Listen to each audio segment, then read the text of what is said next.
The Miniature Tortoise, Episode 3. The Team of the Living and the Unseen. Lucky did not sleep that night. The prophet's voice from Ghana echoed again and again in his ears. The call had ended abruptly, but the message remained clear. You cannot unravel this mystery alone, the prophet had said. You will need a team.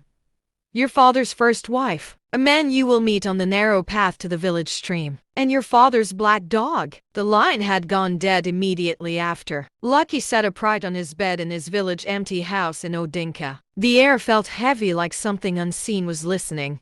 A team? He could understand, involving his father's first wife, Mama. Enkem was the oldest living wife of Mr. Ikoti.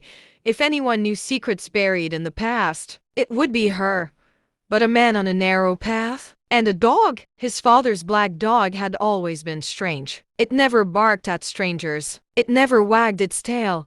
It simply stared long, deep, unsettling stares. The villagers used to whisper that the dog understood human language. Lucky shook his head.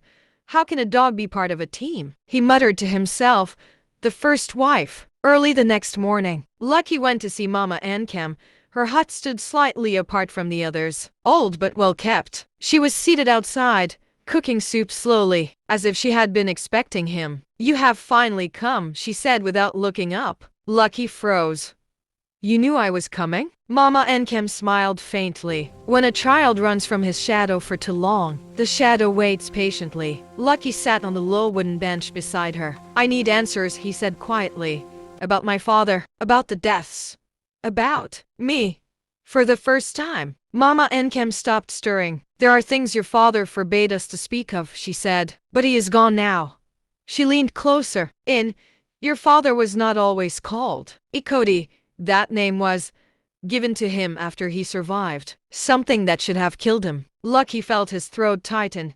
What happened? Mama Enkem looked toward the bush path leading to the village stream. Your father told me that any time you return and start asking questions about things beyond your understanding, that I should direct you. If you truly want to know, go to the stream at sunset. Walk through the narrow path. Do not turn back no matter what calls your name. Maybe you will find the answers you seek. Lucky's heartbeat quickened. The prophet mentioned the narrow path, he whispered. Mama Nem's eyes widened slightly, but she said nothing. Mr. Lucky noticed his father's black dog. Sleeping near the hut, he stood up and called the dog by name, Ogandiri. The dog got up and followed him. They walked to the back of his duplex. Mr. Lucky brought food and fed the dog, rubbed his head and played with him. Early in the morning, Lucky heard the barking of his father's dog and decided to peep through the window. Behold, about 2 men were dragging Ogandiri out of the compound.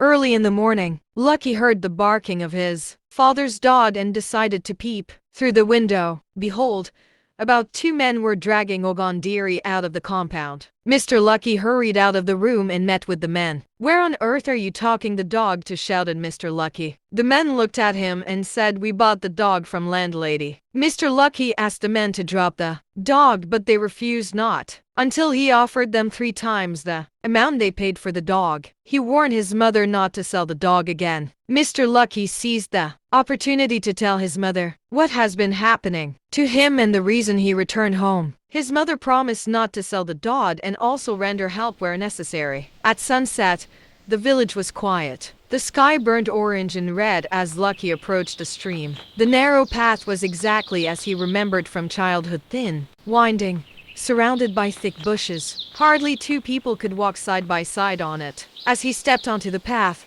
a sudden cold breeze brushed past him. Halfway through, he heard it. Lucky. The voice sounded like his late brother James. He froze. Lucky turned back. His heart pounded wildly. Every instinct told him to look behind him. But Mama Nem's warning rang clearly in his mind. Do not turn back no matter what calls your name. Sweat formed on his forehead. Slowly, he resumed walking. Then suddenly, he almost collided with someone. A man stood directly in front of him. Tall, barefoot, lying on the ground wailing in pain. Face looked young. My name is Udo, said the young man. I am looking for a miniature tortoise, said the man. You are looking for what? The man decided to tell him his story. As you can see, my leg is swollen. The herbalist said it is elephantitis. He told me that someone is responsible for my predicament, and that I will only be healed if I could find a wandering Tortoise near the stream. Mr. Lucky suddenly remembered that the prophet had told him that the name of the man that will help him is Udo. But how can this man help me if he can't even walk? One of his leg is big and swollen. How can you find a tortoise when you can't even walk? Asked Mr. Lucky out of pity. I was told by the herbalist that I will find a black dog which will sniff and find the tortoise. A black dog? Asked Mr. Lucky, surprised. Lucky stared at him. How did you get this sickness? It is a long story, sir. I'm all ears. I will listen to you. Both men sat under the mango tree. At the end of the story, Lucky discovered that Udo is his long-lost brother whom they thought was swallowed by a python. Lucky was so happy and took him home. He bathed him and served him food. He rushed to tell his family the good news. Everybody was happy, including Mr. Lucky's mother. That night the village came to see him. Mr. Lucky bought a lot of drinks. It was, as one would say, a welcoming party. Mr. Lucky noticed that his father's first wife was not surprised like others to see Udo.